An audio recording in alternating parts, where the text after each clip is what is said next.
In the vast, rain-soaked wilderness of the Pacific Northwest, a timeless battle unfolds. A battle as old as the forests themselves. Here, the land is shrouded in mist and mystery, where ancient trees rise like silent sentinels and the air is thick with the scent of cedar and earth. This is a place where the weather can turn in an instant, where the rain is both a blessing and a curse, and where every day brings new challenges. It is a struggle not just between man and nature, but between ambition and ruin. The loggers who work these woods are a rare breed, hardened by the elements, driven by necessity and bound by a code of resilience passed down through generations. Among them is Jared Douglas, a man whose life has been shaped by the forest's unforgiving demands. Alongside his loyal crew, Jared ventures deep into the heart of the wilderness, where the terrain is steep, the footing treacherous, and the work relentless. Each morning, they shoulder their gear and march into the unknown, bracing themselves for whatever the day may bring. Jared is the owner of a logging company, a legacy he built from the ground up since he was just 18 years old. He started with little more than determination and a willingness to work harder than anyone else, carving out a place for himself in an industry that rewards grit and punishes weakness. Now he stands at a precipice. A recent buyout of his business partner has left him with a staggering debt of $1.1 million, a financial burden that looms larger than the ancient trees he seeks to harvest. The weight of this debt is ever present, a shadow that follows him from the forest to his home and back again. This season is not merely about profit, it is a desperate race against time. The window for logging is narrow, dictated by weather, regulations, and the unpredictable rhythms of the forest itself. Every lost hour, every broken machine, every miscalculation could mean the difference between survival and disaster. The stakes are deeply personal, woven into the fabric of his family life.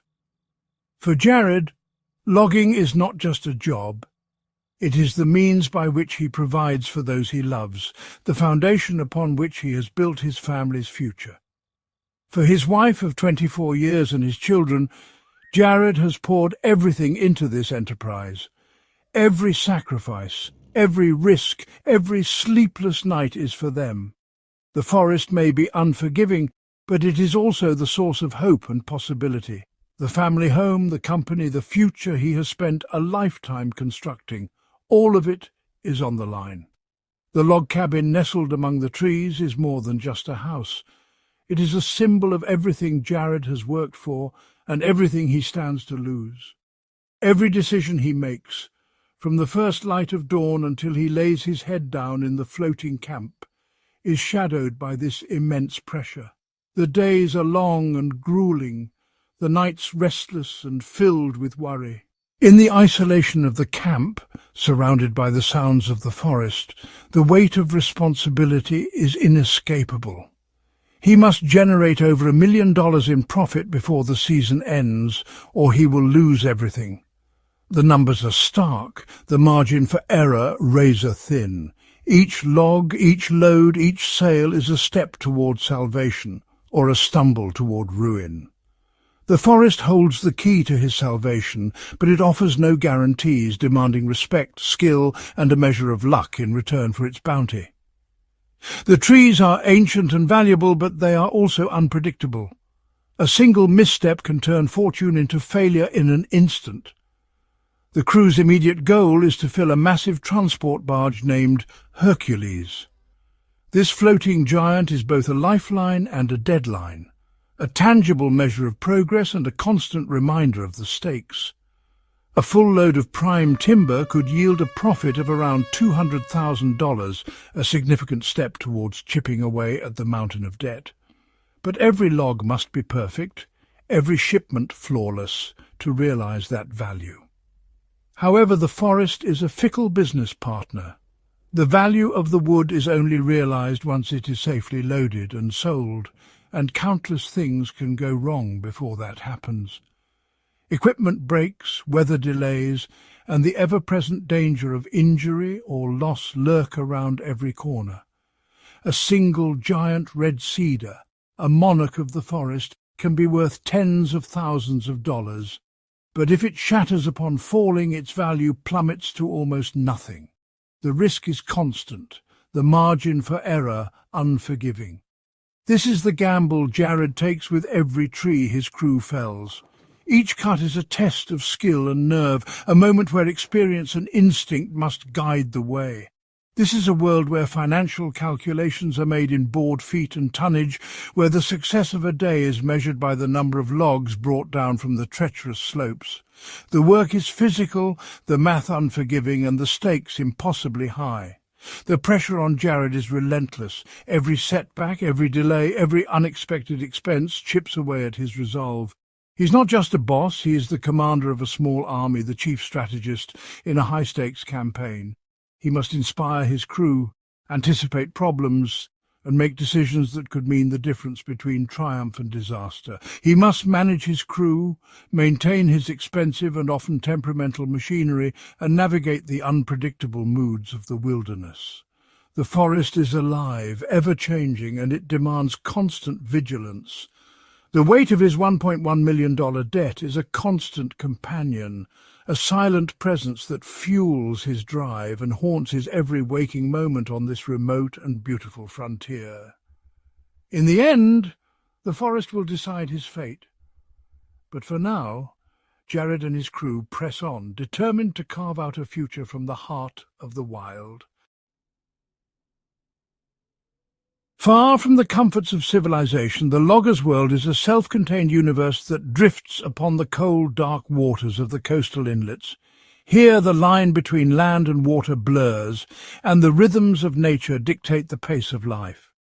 Their home is a 55-room floating camp, a sprawling structure of interconnected barges that serves as their barracks, mess hall, and refuge from the wild. The camp is a patchwork of steel and wood, creaking gently with the tides, always in motion, yet steadfast against the elements. This mobile outpost can be towed by tugboats to new locations, allowing the crew to follow the timber wherever it may grow. The camp is both home and vessel, always ready to move deeper into the wilderness as the work demands. It is a marvel of practicality, a small town set afloat, complete with a recreation room, a gym, and a large cookhouse that serves as the heart of the community. Every corner is designed for function, but over time the men have added touches of comfort, old paperbacks, family photos, and hand-carved mementos from home. Here the men share meals, stories, and the camaraderie that is essential for survival. The mess hall is alive with laughter and the clatter of cutlery, a place where the day's hardships are softened by good food and company. Life in this isolated environment is a study in contrasts. By day, the men work on steep, muddy hillsides, surrounded by the deafening roar of chainsaws and heavy machinery. The work is relentless, demanding strength, skill, and constant vigilance. By night, a profound quiet settles over the camp, broken only by the gentle lapping of water against the hulls and the cry of a distant eagle. The wilderness presses close, and the camp becomes a tiny island of light and warmth in a vast, dark world. The isolation is one of the greatest challenges. For months at a time, the crew is cut off from their families and the outside world. The silence can be both peaceful and oppressive, a constant reminder of the distance from home. Contact is limited to crackling phone calls and patchy internet signals, a thin thread connecting them to the lives they have temporarily left behind. Letters from home are treasured, read and reread on lonely nights. This separation takes a significant emotional toll, a price paid for a life spent in pursuit of timber. Each man carries his own private ache, hidden beneath the surface of daily routines. The rhythms of the camp are dictated by the demands of the job. The day begins before sunrise, with the clatter of boots on metal walkways and the aroma of coffee and frying bacon wafting from the cookhouse. Sleep is precious and often short. But the promise of a hot meal and strong coffee helps shake off the morning chill. After a hearty breakfast, the men board crew boats that ferry them to the day's logging site, a patch of wilderness they will tame with grit and steel. Each day brings new challenges: unpredictable weather, shifting terrain, and the ever-present risk of injury. The work is physically punishing and mentally draining, and at the end of a long day, the floating camp represents a sanctuary. The return to camp is a ritual of relief. Boots come off, gear is stowed, and the weight of the day begins to lift. It is a place to clean up, eat a hot meal, and recharge for the trials that await them with the next dawn. The simple comforts of a shower, a warm meal, and a soft bed are never taken for granted. This unique lifestyle forges an unbreakable bond among the crew. They are more than just colleagues, they are neighbours, confidants, and a surrogate family. In the evenings, the rec room fills with laughter, card games, and the telling of tall tales. They rely on each other, not just for efficiency on the job site, but for emotional support in the face of loneliness and danger. Birthdays, holidays, and even small victories are celebrated together. Each event a reminder that no one is truly alone out here. The shared experience of living and working in such a remote and demanding setting creates a powerful sense of community. Pride in their work and in each other is the glue that holds them together. In the quiet evenings, in the shared laughter of the rec room, they find a temporary cure for the homesickness, and a reminder that they are all in this together. A small band of brothers adrift in the great green wilderness of the Pacific Northwest. The floating camp is more than a workplace. It is a lifeline, a home, and a testament to the resilience of those who choose this extraordinary way of life. At the heart of this entire operation is a small, dedicated crew, each member an expert in their dangerous craft. But beyond their skills, what truly binds them is a sense of brotherhood, one forged in the crucible of hardship, risk, and shared triumphs. In the early morning, as the mist clings to the treetops and the air is thick with anticipation, these men and women gather not just as co-workers, but as a family. Leading them is Jared Douglas, but his right-hand man is Ross, the camp manager. With over 25 years of experience, Ross is the seasoned veteran who keeps the day-to-day operations running smoothly. He left school at 15 to enter the logging industry, and his knowledge of the forest and its challenges is encyclopedic.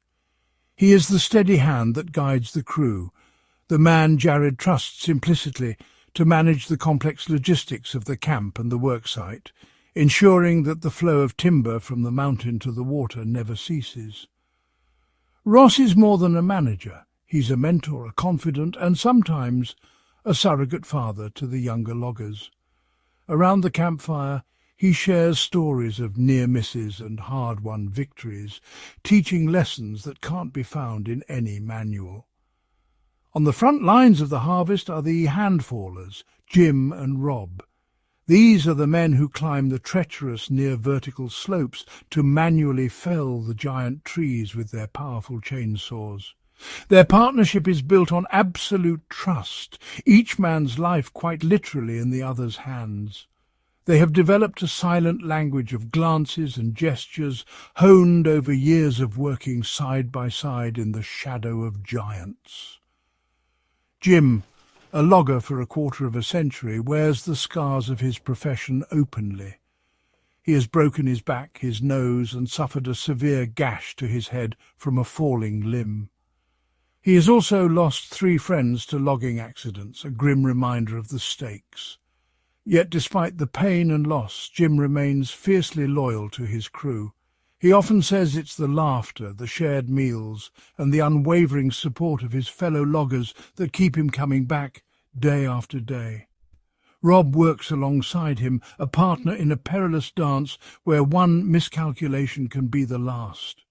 Their job requires immense physical strength, surgical precision, and an intuitive understanding of physics and wood.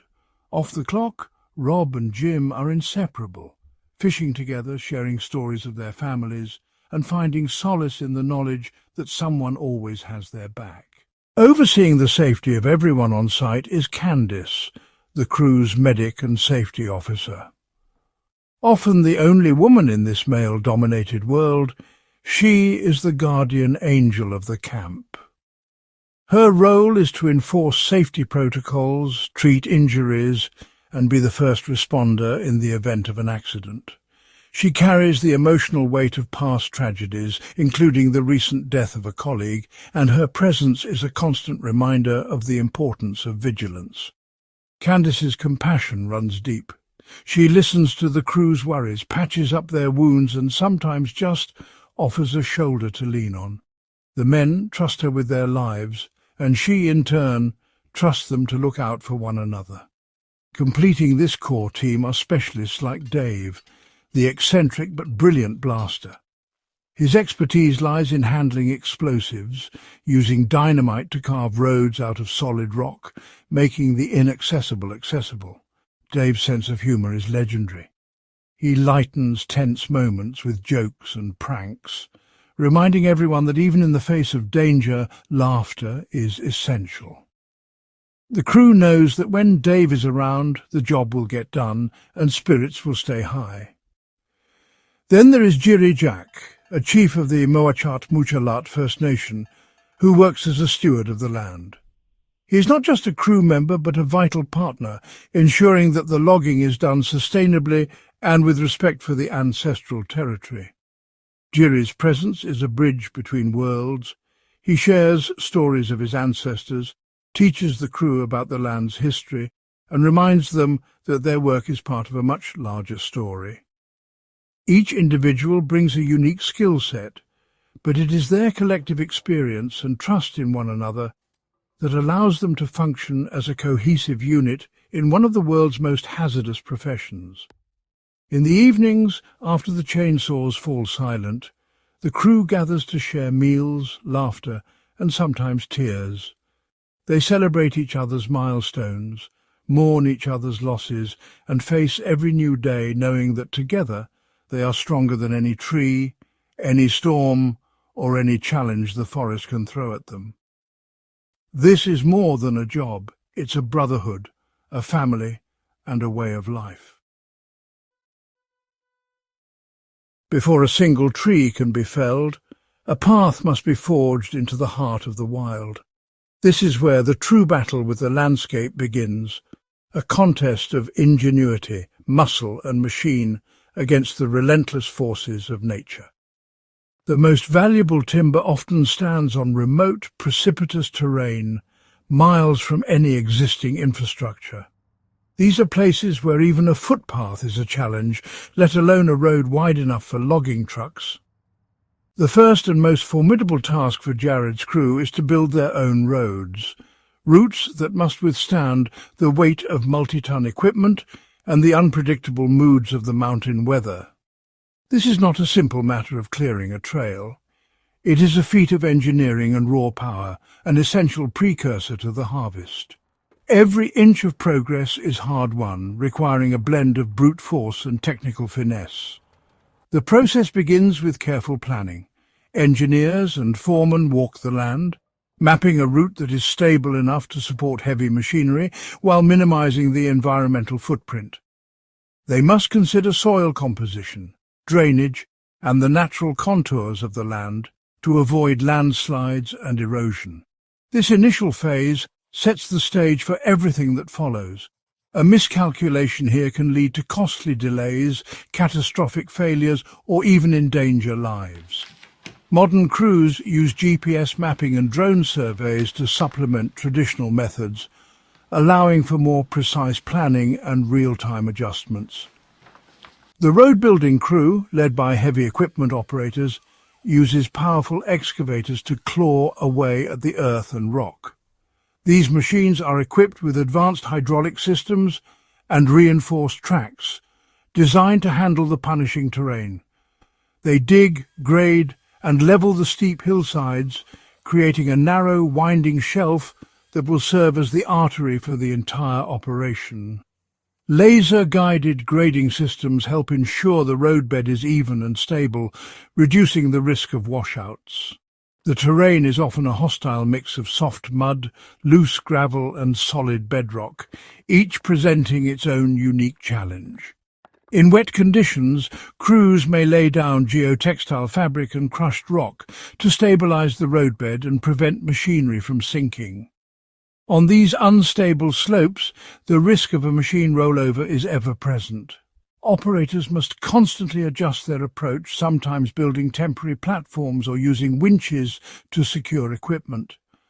The operators must possess an incredible feel for their equipment, knowing precisely how much earth to move and how to balance their massive machines on the edge of a steep drop-off. Years of experience and a keen sense of spatial awareness are essential for survival. When the excavators hit a wall of solid rock, a different kind of expert is called in. Here, innovation meets tradition as crews use both time-tested and modern blasting techniques. This is the domain of Dave, the blaster. His job is as much about precision as it is about power. His tool of choice is dynamite, and his work is a carefully calculated science of destruction. He uses electronic detonators and timing sequences to control the direction and force of each blast, minimizing collateral damage. He drills holes into the rock face, packs them with explosives, and wires them for detonation. The placement and depth of each charge are meticulously calculated to fracture the rock without sending debris flying. A successful blast shatters the rock into manageable pieces, clearing the path for the road builders to continue. Innovations like blast mats and remote detonation have made this process safer and more efficient. An unsuccessful one can send rock flying in unpredictable directions or fail to break up the obstacle, wasting precious time and resources. Each setback is a lesson, prompting adjustments in technique and equipment. Dave's eccentric personality belies a deep understanding of his dangerous craft. He is part scientist, part artist, and wholly essential to the crew's progress. The completed road is a lifeline, a narrow ribbon of dirt and gravel that connects the isolated heart of the forest to the outside world. It is the path that allows the fallers to access the timber, the yarders to pull the logs up, and the massive trucks to haul the harvest down to the water's edge. Without it, the entire operation would grind to a halt. Building it is a slow, expensive and perilous process that can take weeks. Crews must constantly monitor for washouts, landslides and shifting ground, making repairs as they go. Every foot of road built is a small victory against the wilderness, a testament to the crew's perseverance, adaptability and the innovations that keep them moving forward. It is a raw scar on the mountainside, yet it is an indispensable part of the logging cycle, the vital first step in transforming a standing giant of the forest into the lumber that will help pay Jared Douglas's monumental debt. The art of road building is a story of constant evolution, where every challenge sparks a new solution, and every mile conquered is a testament to human determination. Once the roads are in place, the most iconic and dangerous phase of logging begins, the felling of the trees. This is the moment that defines the logger's craft, where skill, nerve and respect for the forest are put to the ultimate test. The air is thick with anticipation as the crew prepares to bring down giants that have stood for centuries. This daunting task falls to the handfallers, Jim and Rob, whose names are spoken with a mix of admiration and concern among their peers. They are the ones who step forward when others hesitate, carrying the weight of responsibility for every cut they make. Armed with nothing more than their chainsaws, wedges and years of hard-won experience, they venture onto the steep, unstable slopes.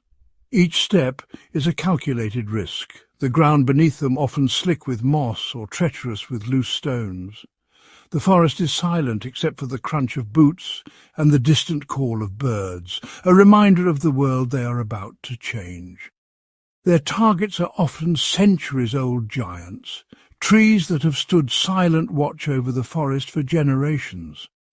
There's a sense of reverence in the air, a recognition that these trees have weathered storms, droughts, and the passing of time itself. Felling a tree of this magnitude is not an act of brute force, it's a delicate and technical dance with a multi-ton partner, where a single misstep can be fatal. The fallers pause, studying the tree, feeling its energy, and considering every possible outcome. The fallers must read the tree, assessing its lean, the health of its wood, and the surrounding terrain. They look for hidden rot, check the wind, and visualize the path the tree will take as it falls. Every detail matters, and the margin for error is razor-thin. The process begins with the undercut, a wedge-shaped notch cut into the base of the tree on the side of the intended fall. The chainsaw's roar echoes through the forest, but the fallers' focus is absolute, their hands steady despite the stakes. This cut acts as a hinge, guiding the tree's descent. The precision required is immense, as the angle and depth of the notch will determine whether the tree falls safely or turns into a deadly missile. The fallers measure and remeasure, sweat beading on their brows as they double-check their work. The tension is palpable, every muscle coiled in anticipation. A poorly executed undercut can cause the tree to fall in the wrong direction, potentially endangering the fallers or striking other valuable timber. The consequences of a mistake are immediate and unforgiving.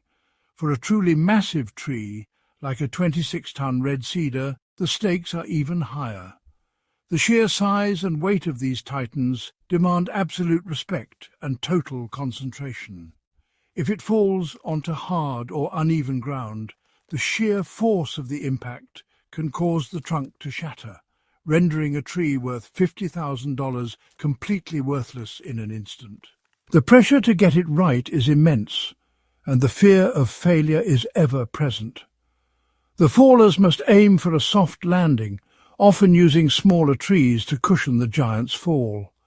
It's a strategy born of experience and necessity, a way to protect both the timber and themselves. After the undercut is complete, the fallers move to the opposite side to make the back cut. This is the moment when nerves are tested and every instinct is on high alert. This is the cut that severs the final holding wood, releasing the tree to the pull of gravity. The world seems to hold its breath as the saw bites through the last fibres. It is the moment of greatest peril. The fallers stand ready to retreat, every sense tuned to the shifting weight above them. As the chainsaw bites deeper, the tree begins to groan and shift. The sound is both thrilling and terrifying, a warning that the end is near. The fallers must listen intently to the sounds of the wood, ready to retreat at a moment's notice. Their hearts pound as adrenaline surges, every second stretching out as the tree teeters on the brink. Sometimes an old tree is partially rotten inside, making it unpredictable. The fallers can only guess at what lies hidden within, and the unknown adds another layer of danger. It might split, kick back, or begin to fall before the cut is finished. In those moments, instinct and experience are all that stand between life and disaster. The fallers must have pre-planned escape routes, allowing them to scramble to safety as thousands of pounds of timber come crashing down. The rush to safety is a blur, a desperate sprint fueled by fear and hope. The successful felling of a titan is a moment of both triumph and awe. Relief floods through the crew, mingling with pride and a deep sense of accomplishment. The ground shakes as the tree hits the forest floor with a deafening roar. Dust and debris fill the air, and for a moment the world is chaos. For the fallers, it's the culmination of intense concentration and physical exertion. Muscles ache, hands tremble, and breaths come in ragged gasps, but the job is done. They face constant risks, from widowmakers, falling branches dislodged from the canopy, to chainsaw kickback and the unpredictable nature of the trees themselves. Every day brings new dangers, and every tree is a new challenge. Jim and Rob have spent hours wrestling with a single stubborn tree, their saws getting pinched by shifting wood, forcing them to use wedges and even a smaller pusher tree to finally bring their target down. Frustration and determination mix as they battle the elements and the tree's resistance. It is a relentless, high-risk profession that demands a unique blend of courage, skill, and respect for the power of the forest. For Jim and Rob and all who take up the saw, each day is a test of will, a dance with danger, and a tribute to the ancient giants they bring down. Once the mighty trees are on the ground, the next challenge begins: moving them. This is no simple task. The terrain is unforgiving, the slopes are steep, and the logs themselves are massive, often stretching over 100 feet and weighing up to 50,000 pounds each. These logs lie scattered across slopes so steep and remote that traditional equipment simply can't reach them. In the early days of logging, teams of horses or oxen would struggle for days to drag a single log up the hill. Today, the solution is far more powerful and far more dangerous. Enter the yarder, a marvel of modern engineering and the undisputed king of the logging site. The yarder is essentially a mobile crane, but on a scale that dwarfs most construction equipment. Its towering mast can reach up to 100 feet in the air, and its winches are powered by engines that generate thousands of pounds of pulling force. The steel cables it uses, sometimes called skyline or mainline, can stretch for hundreds of feet and are thick enough to tow a freight train.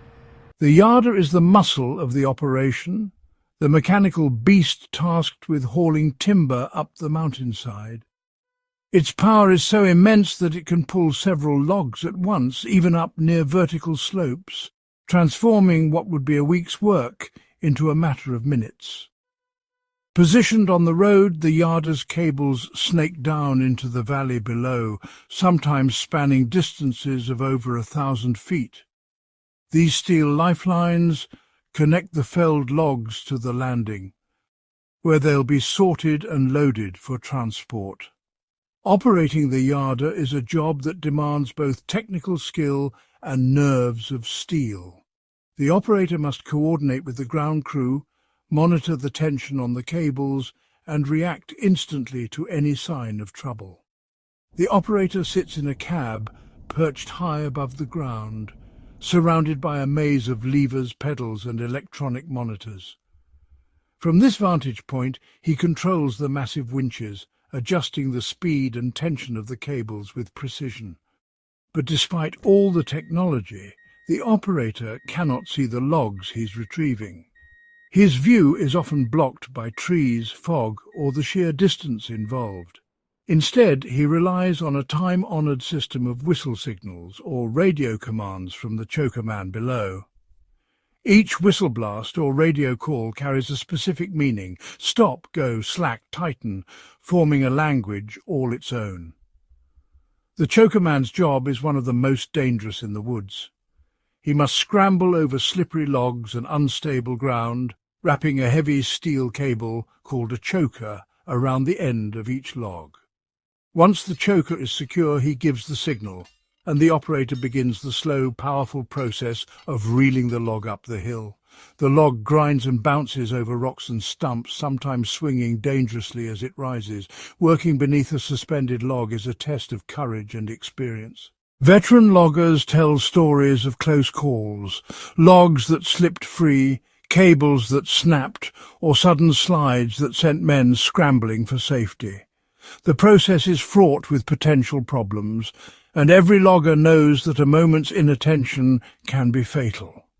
A log can snag on a hidden stump or rock, causing the cable to go taut with incredible force. The tension can be so great that the cable hums like a guitar string, vibrating with stored energy. If the cable snaps, it can whip through the air at over 200 miles per hour, with enough force to cut a man in half. Stories circulate among crews of widowmakers, cables that broke loose and changed lives in an instant. Even the yarder itself, a machine worth over $1 million, is not immune to trouble. Its complex systems, hydraulics, compressors, engines, are pushed to their limits every day. A failed compressor or a blown hydraulic line can bring the entire operation to a grinding halt. Jared, the logging boss, knows that every hour of downtime costs thousands of dollars. He recalls a time when a hydraulic failure left the yarder stranded mid-slope, forcing the crew to work through the night in freezing rain to get it running again. In one critical instance, the primary yarder failed completely. Jared had to make a desperate call, transporting a backup machine over 22 miles of narrow, winding mountain roads. The journey took hours, with the crew holding their breath as the massive machine inched around hairpin turns and over rickety bridges. One slip, and the yarder and the season would be lost. The rhythmic roar of the yarder engine is the heartbeat of the logging site. When it falls silent, everyone knows something is wrong. But when it's running, the sound signals that the harvest is in full swing, that timber is moving from the stump to the landing, and that the crew's hard work is paying off. One by one, the logs are pulled up and stacked in neat piles alongside the road, ready for the logging trucks. Each log represents hours of labor, coordination, and risk. This phase of the operation is a powerful display of industrial might against the raw landscape. The yarder's cables slice through the mist, and the machine's silhouette stands out against the wild, untamed forest. It is a noisy, dirty, and dangerous job, but it is the essential link in the chain, the brute force required to tame the fallen giants and begin the process of turning them into profit. For the crew, the yarder is both a tool and a test, demanding respect and skill in equal measure. Without the yarder, the trees would simply rot where they fell, their value lost to the forest floor. But with it, the impossible becomes routine, and the forest yields its bounty to those bold enough to claim it. Jared Douglas's logging operation does not take place in a vacuum. The vast forests of the Pacific Northwest are the ancestral lands of First Nations peoples who have been stewards of this environment for millennia.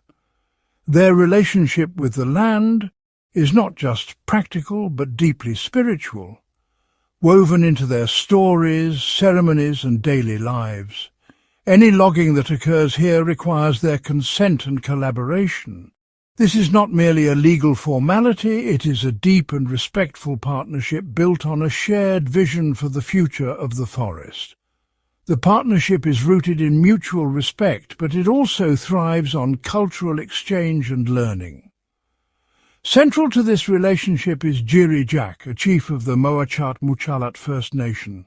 He works directly with Jared's crew, acting as a guide, a guardian, and a representative of his people's sacred trust with the land.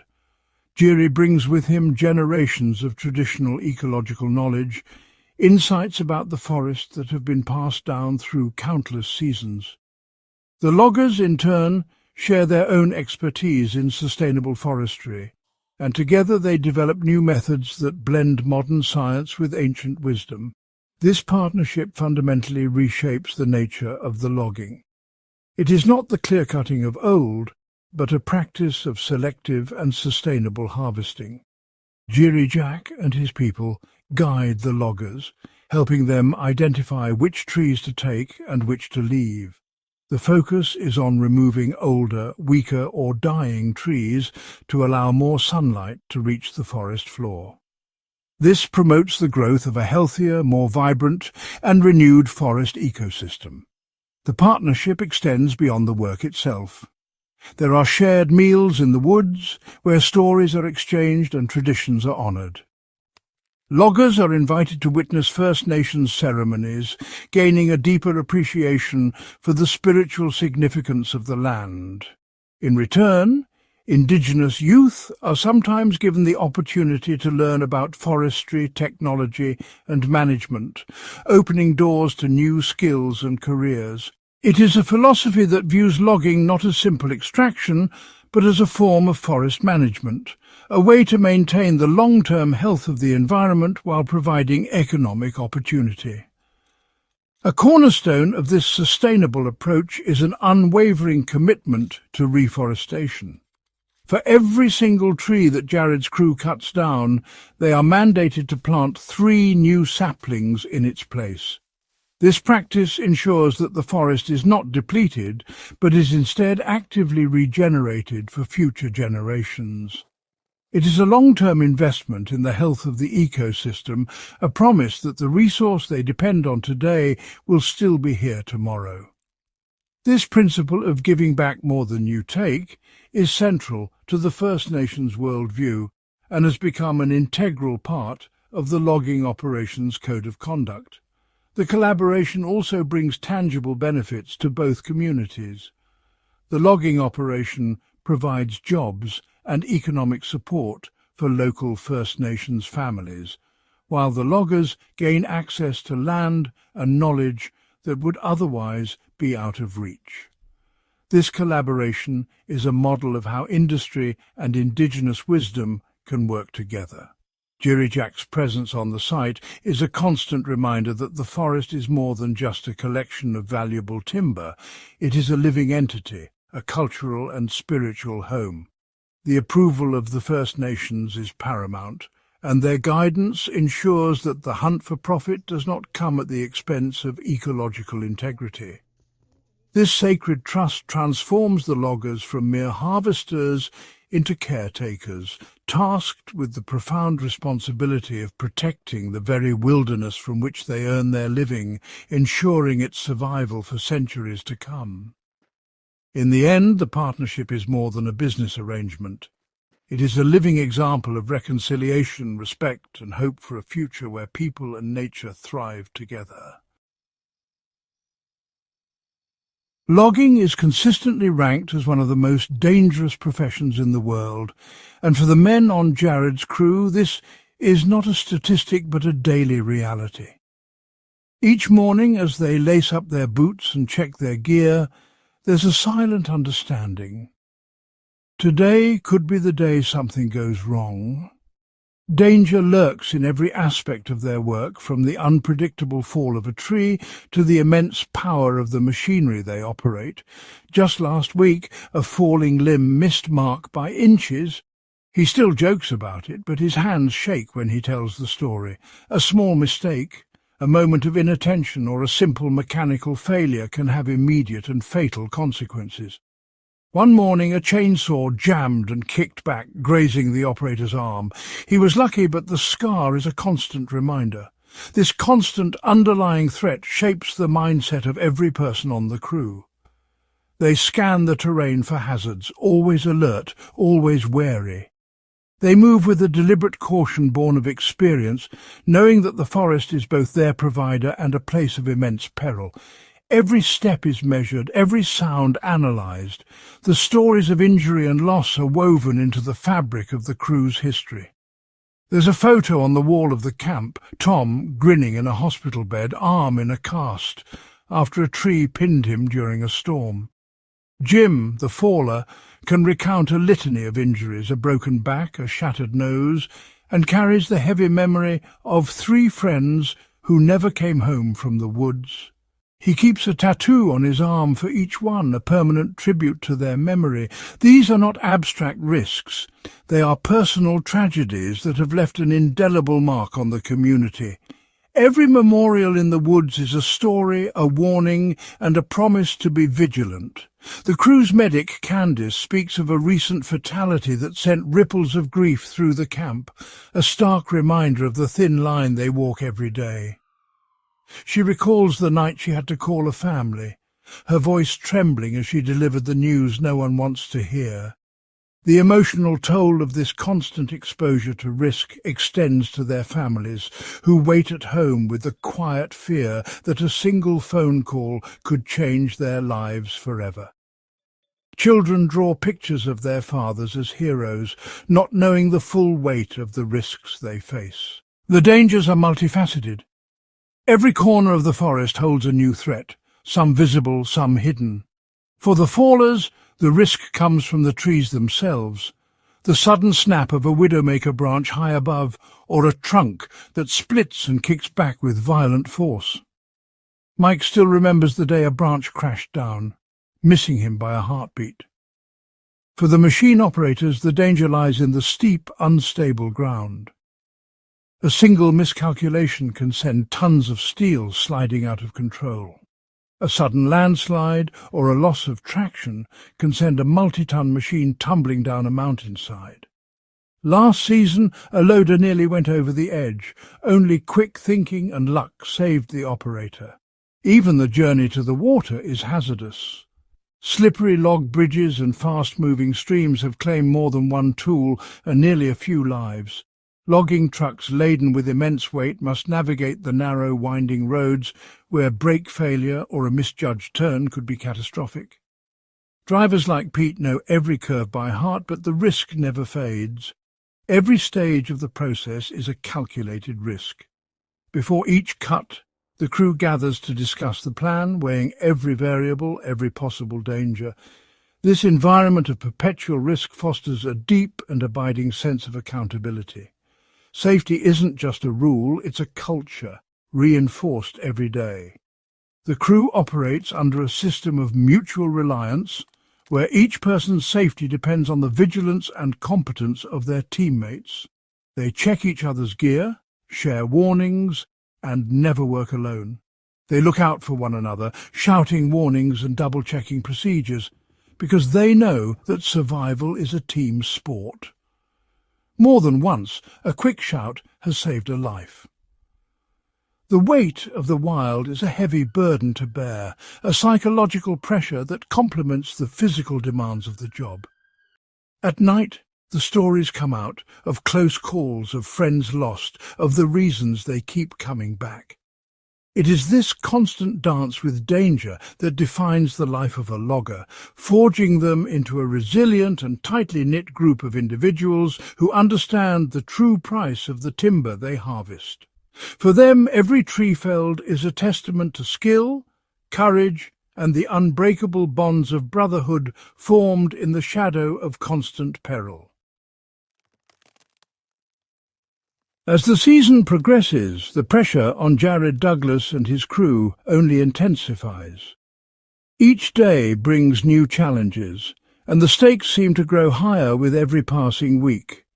Every log that is successfully yarded and trucked down the mountain is a small victory, but the shadow of the $1.1 million debt remains, looming over every decision and every sleepless night.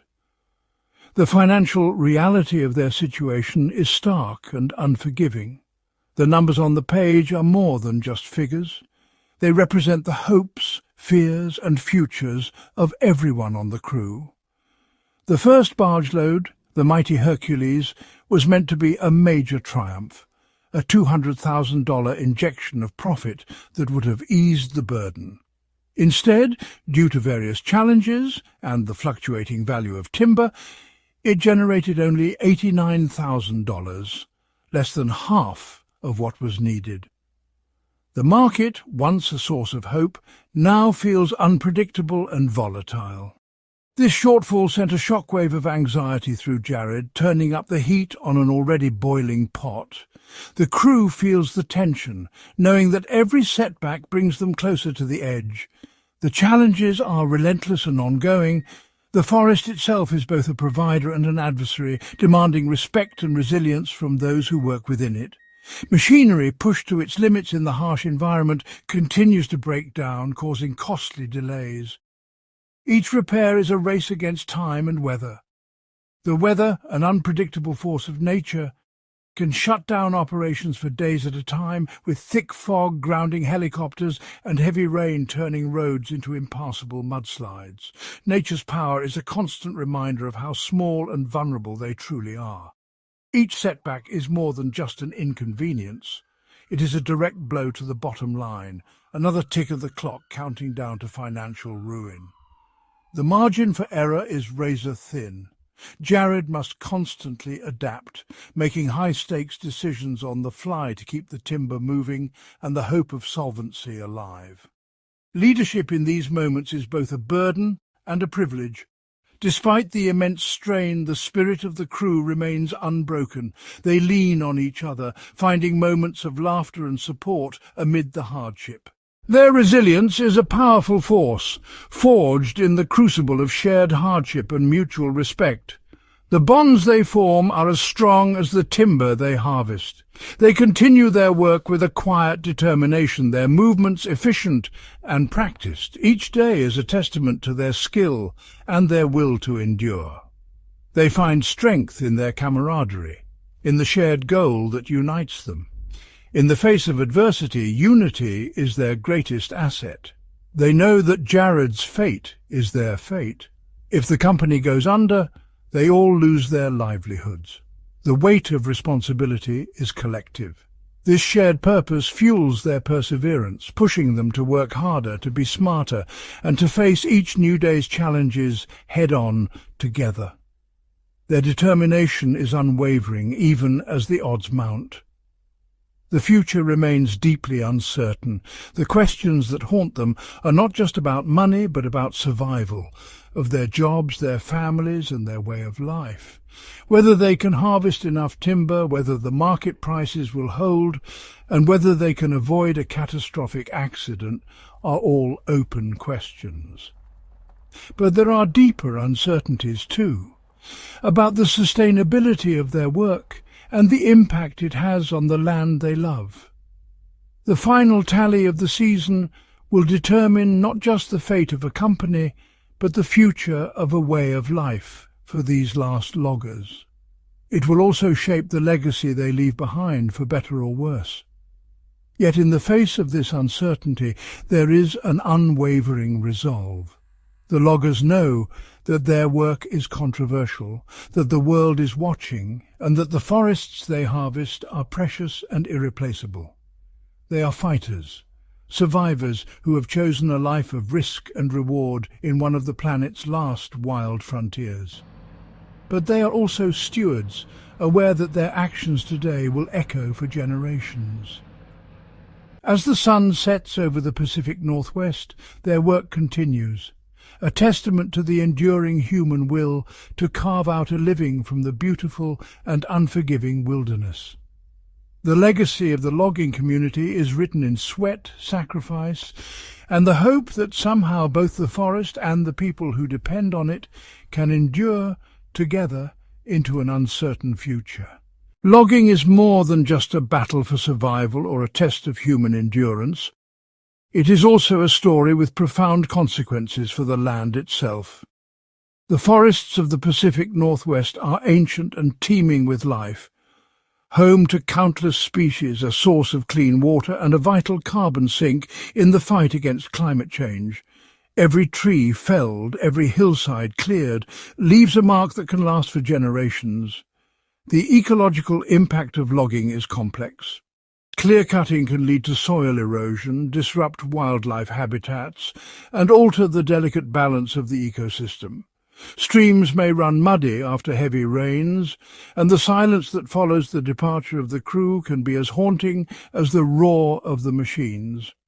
Critics argue that these scars are too deep, that the cost to the environment is too high.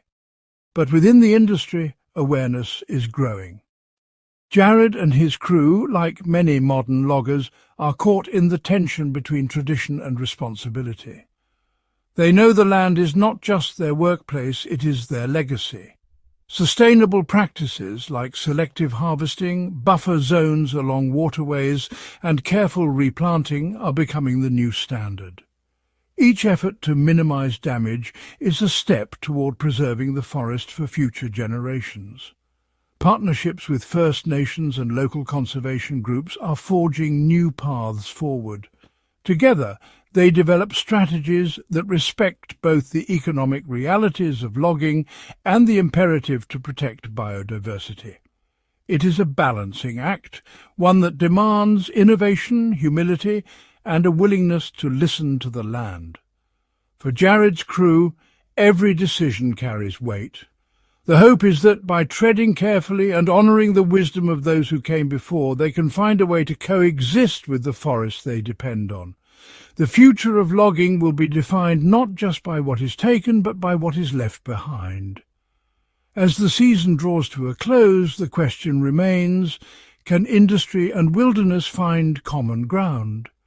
The answer will shape not only the fate of the loggers, but the destiny of these ancient woods. In the end, the true mark of their legacy may be measured not in board feet, but in the resilience of the forest itself. As logging enters a new era, technology is transforming every aspect of the industry. Gone are the days when men armed only with axes and determination braved the forest's dangers. Today's loggers are equipped with advanced machinery, harvesters that can fell, limb and cut a tree in minutes, drones that map the terrain from above, and sensors that track everything from soil health to wildlife movement. Safety has seen dramatic improvements. Remote-controlled equipment now handles the most dangerous tasks, keeping workers out of harm's way.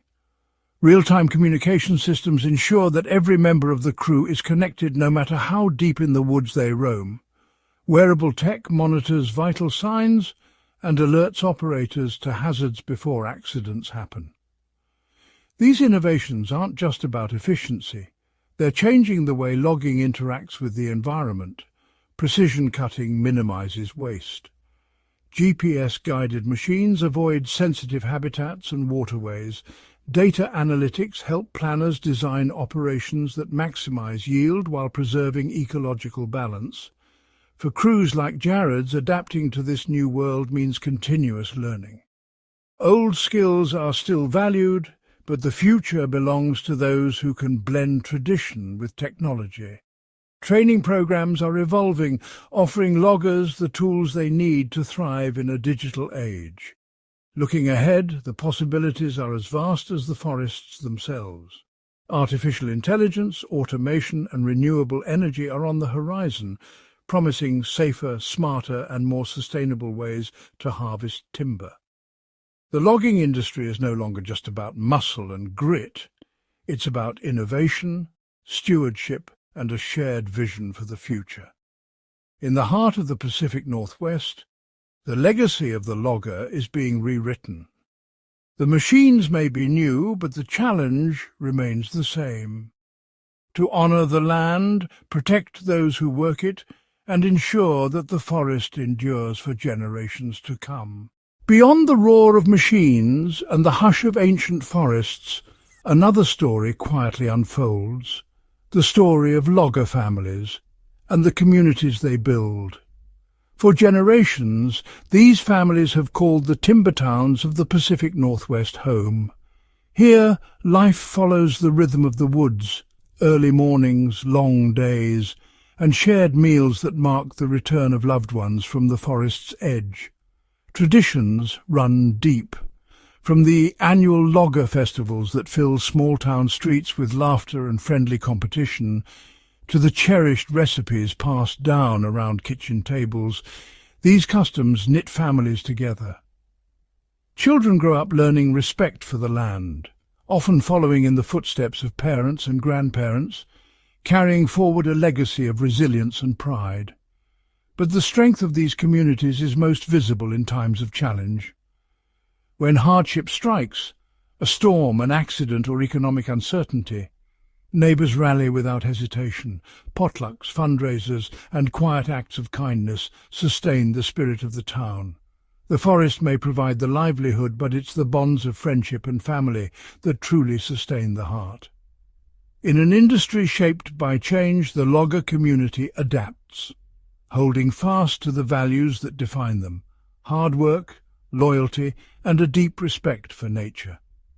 Here, every tree felled and every road built is matched by a commitment to one another, a promise that, no matter what the future brings, they will face it together. As the sun sets behind the pines, the laughter of children echoes across the yards, and the stories of the day are shared once more.